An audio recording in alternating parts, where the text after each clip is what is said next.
I'm here with Alexander Mercouris, editor-in-chief of the Duran. Alexander, let's talk about China and Iran. And this is a really interesting video that we're doing. I like this topic because we've spent so much time talking about, and it's related, talking about China and the US and the tariff war and everything that's going on with Trump and China. But China is not slowing down in its deal-making capabilities with the rest of the world. I mean, it is out and it's striking deals. And one of those deals that it's striking is with Iran. And this is a big deal that they have for petroleum, natural gas, oil exploration, all kinds of stuff in Iran. Get into what's going on between China and Iran, Alexander.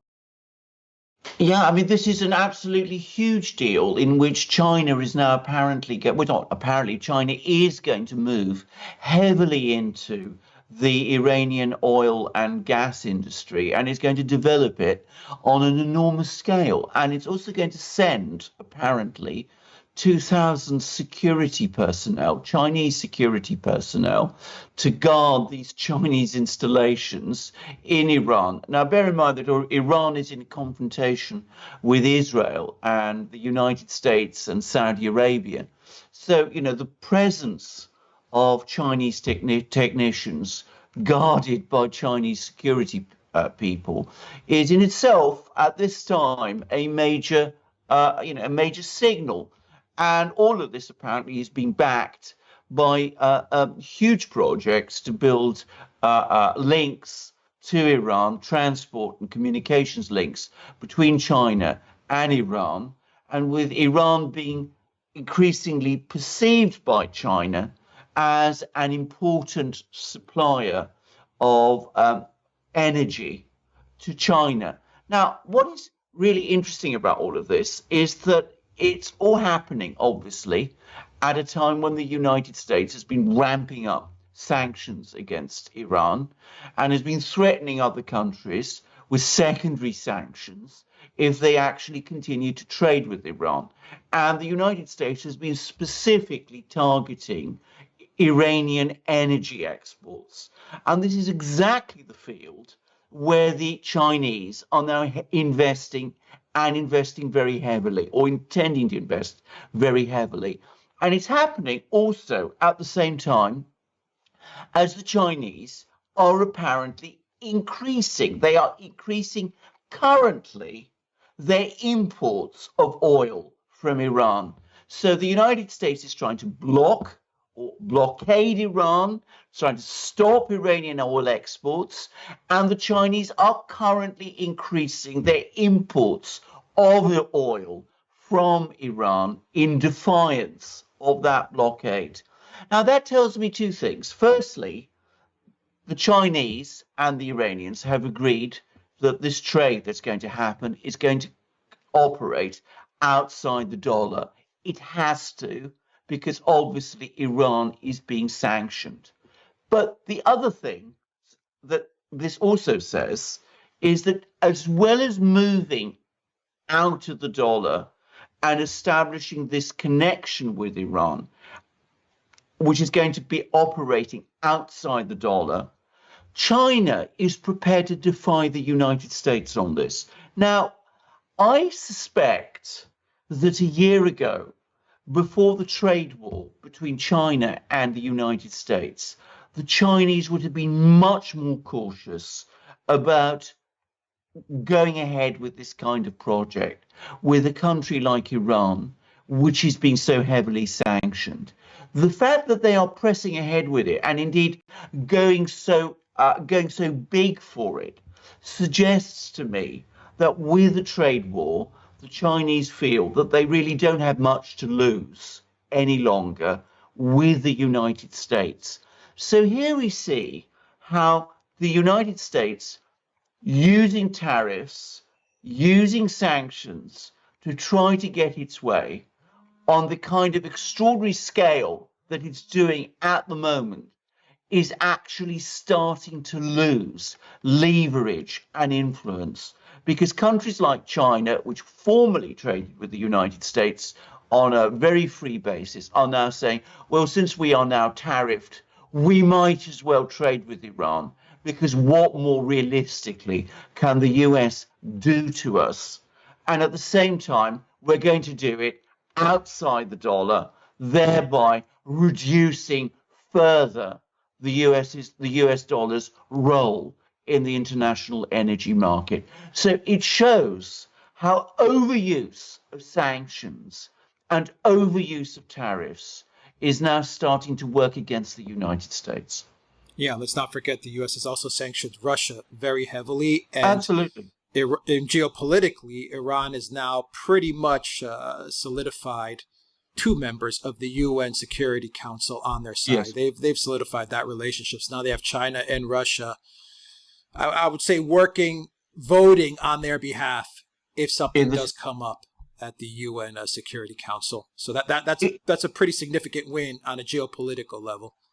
Absolutely. It's a huge win for Iran. And can I just add that this deal between Iran and China, there's actually provisions in it that allow Russian companies to participate in it, which is really very remarkable. But here we see the Chinese doing this enormous deal, talking about a strategic partnership with Iran. Strategic partnership has now become this code word that's now used for ally. Not formally an ally, but nonetheless, actually an ally, because that's what strategic partner means. A few weeks ago, we had the head of Russia's Security Council, John Bolton's Russian equivalent, Nikolai Patrushev, actually referring to Iran as an ally of Russia. And now we see this huge deal whereby the Chinese will invest heavily in the Iranian oil industry, a bilateral agreement, but one that actually makes specific provision for involvement by a third party, which is Russia, joining in this agreement and participating in it and drawing benefits from it. So we see Iran being drawn into the Eurasian system that the Chinese and the Russians are creating, and if China losing its inhibitions because it says, well, we're so tariffed now that we've got nothing to lose with the United States, by pressing ever more purposefully into this deal making in Eurasia. So it shows how all this pressure from the United States is actually losing the US leverage over China and is accelerating the trend towards Eurasian consolidation, which the United States has up to now wanted to prevent. Yeah, I've got an article that you sent me earlier today, Alexander, pulled up. China and Iran flesh out strategic partnership is the name of the article via Petroleum Economist. Let me read you the excerpt of that deal so we can talk a little bit more specific in numbers. The central pillar of the new deal is that China will invest 280 billion USD developing Iran's oil, gas, and petrochemical sectors.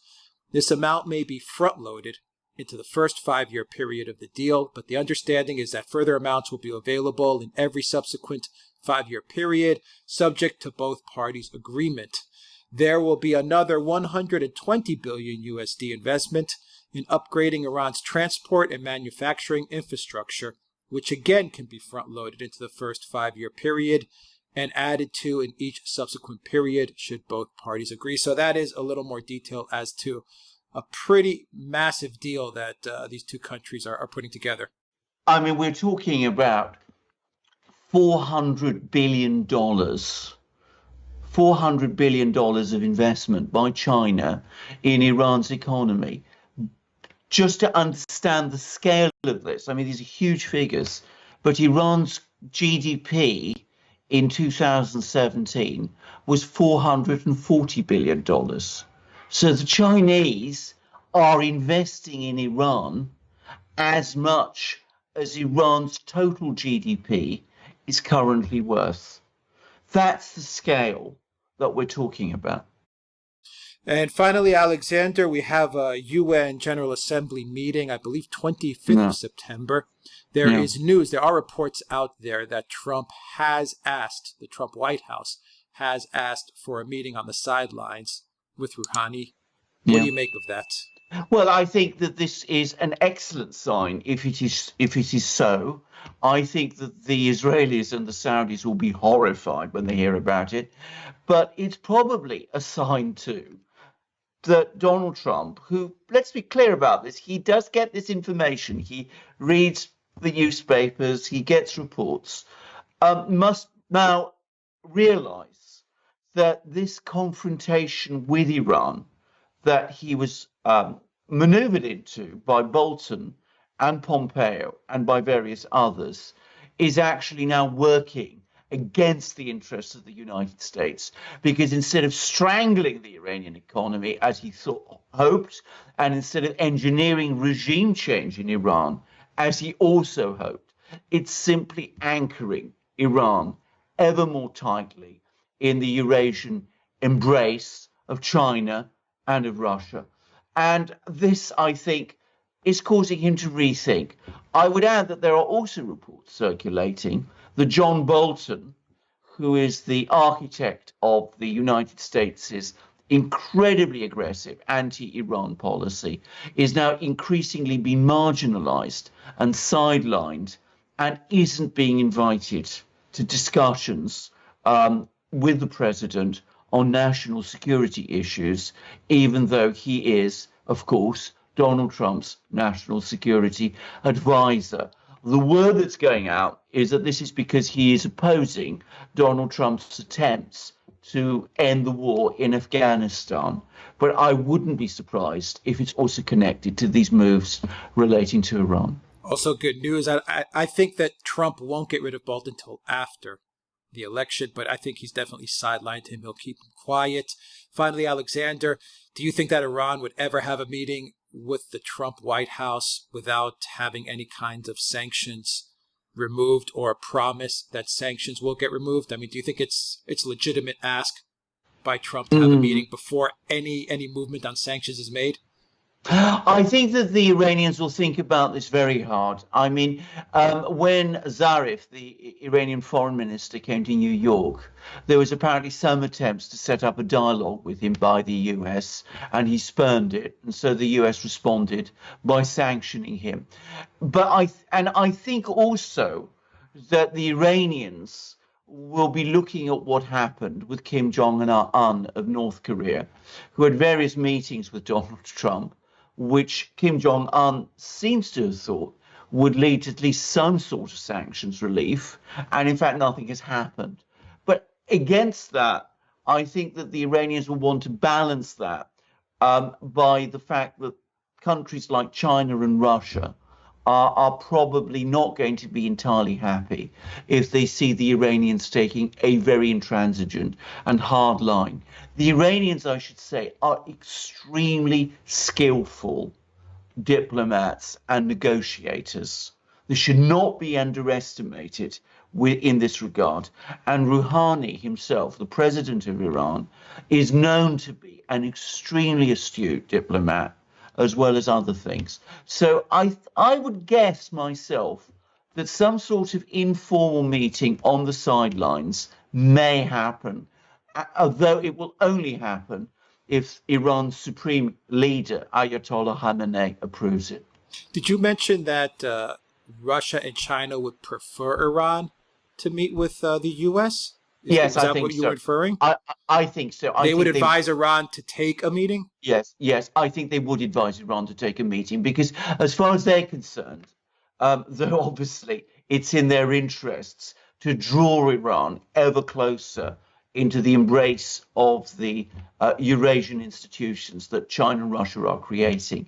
At the same time, the Chinese and the Russians don't want a war between the United States and Iran, because, I mean, from their point of view, a war in Central Asia on Russia's doorstep, with China now so heavily invested in Iran, would be an extremely uncomfortable situation, to put it mildly. I mean, it could easily spiral out of control and become disastrous. So they will be working at the same time as they're working to support Iran and to draw Iran closer to themselves. They will be looking for ways to ease tensions. All right. A lot of skilled diplomacy is needed. That's for sure. Oh, absolutely. Yeah. But, the Iranians, the Chinese, and the Russians are skilled diplomats. It's in the United States that the problems are. Yeah. Well, get Bolton out of the way, and Yeah. I think Trump has a good diplomat instinct. Yes, That's my think feeling. so. I think he has a good diplomatic instinct. So Actually, I know that is a something that people always disagree with, but they always think of Donald Trump as a bull in a china shop. But the fact is, and I've seen this happen many times, Donald Trump talks. He likes to talk to other leaders, which is the sign of a good diplomat. That's one thing, and the second is that foreign leaders, apart from the Europeans who talk to Trump, find that they like him. Also a sign of a good diplomat. What Trump has not yet learned to do is to convert this into actual deals. And I think the reason that's the case is not because he lacks diplomatic skills and diplomatic instincts, but because I don't think he has the confidence so far to rebel against those people who are his advisors and who he mistakenly believes are more expert in these matters than himself. yeah, he would have to rebel against a very entrenched ideology when it comes to Iran and Russia. I mean, it would be a big ask. It would be a very, very big ask. But, he might do it. He's unpredictable. We shall see. All right. Alexander Mercouris, Editor-in-Chief of the Duran. Thank you very much. Guys, if you like this video, click on the subscribe button down below. Click on the notifications bell to make sure you get notifications every time we push out a new video. Get an audio copy of this video. Follow us on iTunes and Soundcloud. You could find the link in the description box down below. And please donate to us on PayPal, Patreon, and Subscribestar. Your donations help keep this channel up and running.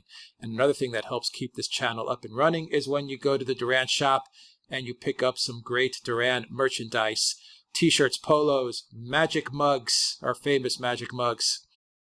Indeed. And these are the mugs I started with. If our viewers, those who've been with us a while, remember.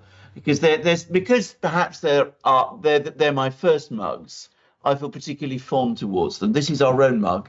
This has our own logo.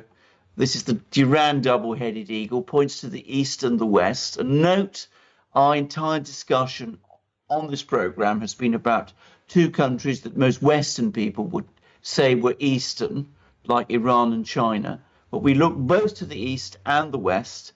This is our double-headed eagle. It's not Russia's or the Byzantine empires or anyone else. But this is the Russian double-headed eagle. You can see the difference. This is Moscow's double-headed eagle, in fact. And St. George, who is the patron saint of Moscow and of England and of Greece, is there on his horse. And he's slaying the dragon of fake news and untruth. This is my wife's favorite mug.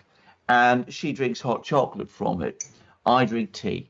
And at the moment I've been drinking, as I've said before on other programs, Queen Anne tea, because it's cool. It's a cool weather, but it's not so cool that you really want a really strong Irish breakfast tea of the sort that you have in England, which is, very powerful and which you need lots of milk with and you drink very hot. This is a sort of intermediate tea, and it's perfect when it's drunk from a beautiful mug like this.